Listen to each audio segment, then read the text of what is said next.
Nous sommes entrés dans le bureau de tabac et la dame nous a demandé « Qu'est-ce que vous voulez, mes lapins ?»« Des allumettes !» j'ai dit. « C'est pour nos papas !» a dit Alceste. Mais ça, ce n'était pas malin, parce que la dame s'est méfiée, et elle a dit que nous ne devions pas jouer avec des allumettes, qu'elle ne voulait pas nous en vendre, et que nous étions des petits garnements. Moi, j'aimais mieux avant, quand Alceste et moi on était des lapins. Nous sommes sortis du bureau de tabac, et nous étions bien embêtés. C'est difficile de fumer le cigare quand on est petit. Moi, j'ai un cousin qui est boy scout, m'a dit Alceste. Il paraît qu'on lui a appris à faire du feu en frottant des bouts de bois. Si on était boy scout, on saurait comment faire pour fumer le cigare.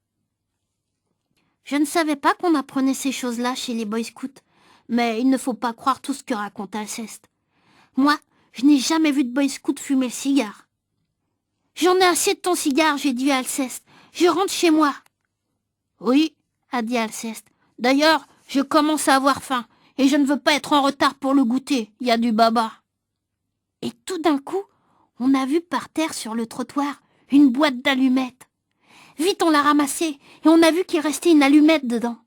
Alceste était tellement nerveux qu'il en a oublié son baba. Et pour qu'Alceste oublie un baba, il faut qu'il soit drôlement nerveux. « Allons vite dans le terrain vague !» a crié Alceste. Nous avons couru et nous avons passé la palissade, là où il manque une planche. Il est chouette le terrain vague. Nous y allons souvent pour jouer.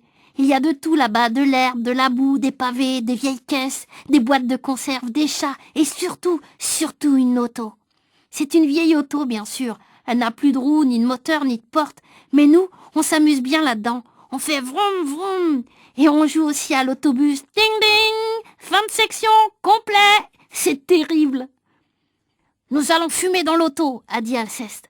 Nous y sommes entrés, et quand nous nous sommes assis, les ressorts dans les fauteuils ont fait un drôle de bruit, comme le fauteuil de Pépé chez Mémé que Mémé ne veut pas faire arranger parce qu'il lui rappelle Pépé.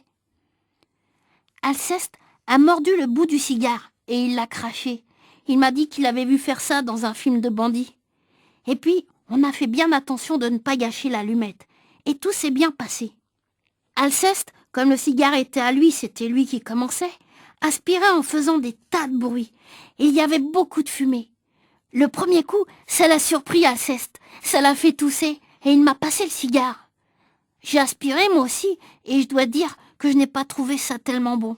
Et ça m'a fait tousser aussi. Tu ne sais pas, m'a dit Alceste. Regarde, la fumée par le nez.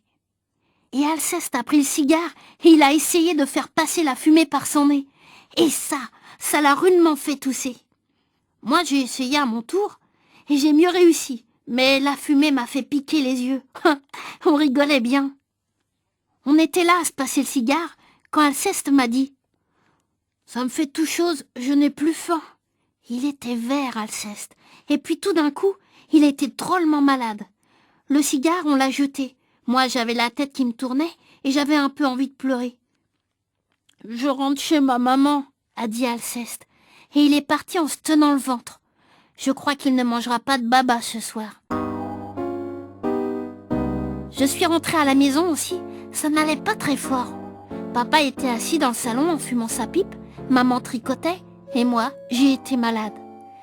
Maman était très inquiète, elle m'a demandé ce que j'avais, et je lui ai dit que c'était la fumée, mais je n'ai pas pu continuer à lui expliquer le coup du cigare, parce que j'ai encore été malade. Tu vois, a dit maman à papa, je t'ai toujours dit que cette pipe empestait. Et à la maison, depuis que j'ai fumé le cigare, papa n'a plus le droit de fumer la pipe.